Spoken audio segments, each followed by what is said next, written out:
Good morning, everybody. Hope you guys are doing well. And we are nearing the end of this series, which has been a lot of fun. And I think people have generally enjoyed this.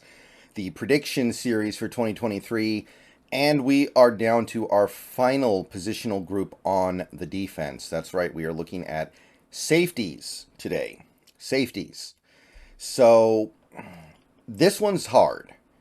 And it's hard because it's really difficult to have a good understanding of who is going to play and how much they're going to play. Our best safety might play 2 plays this year, or he might play 1,000 plays this year. What is Julian Love going to do? For another question, for example, what is the plan with a guy like Jarek Reed II, who the team seems to love, but we would kind of have to force things if we want there to be playing time for him right now. So this one's tough. So I'm probably going to be way off here, and I think pretty much anybody who tried to put together one of these would end up being way off because this is just one of those things where you can try, but you don't even really know where to start because how much are these guys going to play? When are they going to play? Where are they going to play? What's their role? Hard to know. So I'm going to do the best I can here, but understand that a lot of it is just shooting in the dark here. And we're definitely shooting in the dark when it comes to Jamal Adams, who I have here listed first. Obviously, the first most important thing for Jamal Adams is to play. Last year, he played like less than 20 plays and tapped out for the season. This year, we don't even know if he's going to be ready for week one. We're not getting confirmation there yet. I will say that people kept acting like he had a chance to come back in the playoffs. I don't know why they would act like that if he wasn't even going to be ready for the next following season. But whatever. Whatever happens, happens there. I'm going to guess that Jamal Adams plays somewhere around 11 to 12 games this year. Hopefully, the games he does miss are because of precaution and wanting to pace him rather than, oh, he broke his leg and his career is over and he's available for the end of the season. But Jamal Adams, I'm going to say something like 11 games this year. And I'm going to say he plays well because I do think this defense is going to be good for him. I do think having some of these new teammates is going to be good for him. I think the versatility he'll be able to have on this defense is going to be really valuable. So I'm going to go with 65 tackles across those games. He's going to have some big games too. He's going to have probably a double-digit tackle game. I think he's going to knife into the backfield a good amount like he did when he was healthy here. 7 tackles for loss. I think he's going to be lining up near the line of scrimmage. So he's going to be showing some of what he brought to the table last time we saw him healthy. I'm going to give him 3 interceptions, which, I mean, interceptions are kind of they're almost kind of an unpredictable thing from player to player, I feel like. But I'm going to go with 3. I think he's going to find himself around the ball a lot. I think he's going to have a lot of opportunities to take the ball away. I don't know. I'm feeling a successful Jamal Adams season. Maybe not successful enough to keep him around past the season, but successful enough for us to feel like, hey, he contributed. He did meaningful things for this team. 6 passes defensed. Again, I think he's going to be around the ball a pretty decent amount, but because we're going to be playing him almost as an extra linebacker on some plays, because we're going to be running the 3-3-5, I think his focus is also going to be more on run defense and blitzing than it is necessarily being in coverage all the time.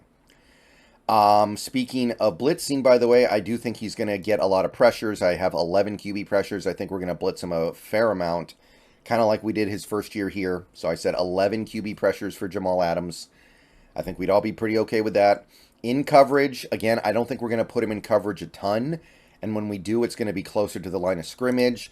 So I'm going to say 339 yards allowed. Still not a great result, but a pretty good result. 339 yards for a box safety. And I'm going to say 3 touchdowns. He gives up a few touchdowns over the course of the season. Why not?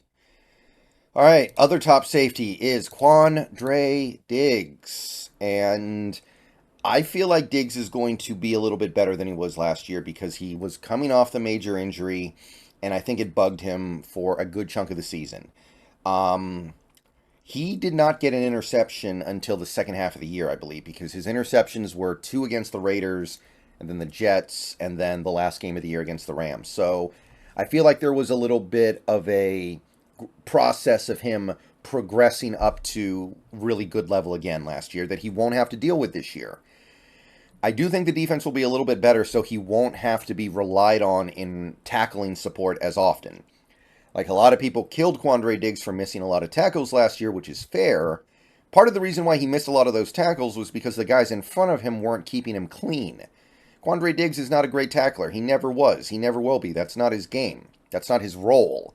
He has to because the front of the defense just wasn't playing that well. Should be a little better this year, which means less of that. I don't think he'll get a ton of tackles, though. I said 63, which is not a lot if you give him credit for 17 games played, which I think is probably fair. But just a perfectly fine, normal amount for a free safety to get. 63 tackles, solid enough. Let's go from there. Tackles for loss, I gave him 1. He doesn't play near the line of scrimmage enough, but at some point he's going to get in there and get 1. Interceptions, I'm going to take him to 5. He dropped a couple last year that were just easy lollipops. I don't think he's going to drop those this year. I'm going to say he gets to 5 this season, which is what he's done a couple times for us before. Last year he had 4, and you think of some of those interceptions he let go through his hands, it probably should have been 5. So I'm going to say he gets to 5. Passes defensed, I'm going to say 9. Usually when Quandre Diggs gets his hands on the ball, he's taking it away. So I don't think he's going to have some crazy high passes defensed number. But I'm going to say it gets up close to double digits with 9. Pressures, none. I don't think we're really going to blitz him. There's no need to. Yards allowed in coverage, I'm going to go 387 because he is going to be out there a lot. Perfectly fine given how much he's going to be in coverage. Touchdowns allowed, I'm going to go with 3, same as Jamal Adams. He'll give up a few. He's really good in coverage, but when you're out there as much as Quandre Diggs, you're just going to get beat every now and then. Nothing wrong with it. So those are your top 2 safeties. Now let's go to our third safety. And this is where things get really hard again, because it's hard to know how much this guy's going to play. It's Julian Love. How are we going to use this guy? Is he going to be a starting safety? Is he going to be the third safety in 3-3-5? Is he going to be the slot corner? Is he going to be all of the above? Is he going to be a linebacker? I don't know what we're really doing with Julian Love. Maybe all of the above. Maybe none of the above. Maybe he's just a backup. I have no idea. I'm going to take my best shot here. The way I see it, he should play pretty much the whole game in any game that Jamal Adams doesn't play. Should be playing a healthy amount in nickel. Should be playing a healthy amount just because of the 3-3-5. So I'm going to go with 71 tackles. I actually think he has more than the other 2 safeties on this team because unlike Adams and Diggs, Love has a lot of different paths to get onto the field. And I do think he's going to play in every game. Or 16, or, basically every game. I gave him 6 tackles for loss. I think he'll be playing near the line of scrimmage enough to knife in there and get a few tackles for loss over the course of the season. So 6. Interceptions, I went with 2. He'll just scoop up a couple at various points throughout the season. Passes defensed, I'm going to say 6. I think it's going to be a part of his game, but not some massive part of his game. A lot of our plays on the football are going to come from our cornerbacks, I think. So that leaves less for the safeties. Pressures, I'm going to say 2. I think he's versatile enough as a player to where we want to send him on the blitz at least a few times, and I'll say 2 pressures. Yards in coverage allowed 270. I don't think he's going to be put in a direct coverage role a ton. I think he's going to be coming up in run defense a lot. I think we will be blitzing him some, and I don't think he gets beat up too badly in coverage, so I went with 270. Touchdowns allowed, I'm going to say 2. So, looking pretty good here overall, I would say. But now we move on to our depth safeties, our reserve safeties. And our top guy here is going to be Jarek Reed II. We love him, apparently. And I have convinced myself that he's at least going to be ahead of Joey Blunt. Which was not easy because I like Joey Blunt. And I think this team likes Joey Blunt too. But I'm getting the sense that we feel like we might have something special here with Reed. And I'm not saying that is going to manifest itself this season. But I do think Reed's going to get on the field on defense a little bit. Maybe in garbage time. Maybe if somebody gets hurt and we still want to run our 3 safety sets. Not a ton. I gave him 11 tackles. I gave him no tackles for loss, no interceptions. So I'm not expecting major stuff from him. Just kind of getting your feet wet. No passes defensed. No pressures. Just get out there and play a bit. 14 yards allowed in coverage. Why not? No touchdowns. Just, little bit of basic NFL level experience. Again, these, by the way, are defensive stats. This is not including whatever they may do on special teams. And then I still have Joey Blount. I think he starts the year on the practice squad and gets called up at some point, a couple games. Give him the one tackle, and that's about it. I don't really have anything else for Joey Blount. Don't think he's going to play enough. When he does get up to the 53-man roster, I think he'll mostly be a special teamer. So he'll get tackles there. But defense, like I said, garbage time. And that's it, actually. That's all we really got for this selection of players. You add it all up. Over 200 tackles, 14 for loss, 10 picks.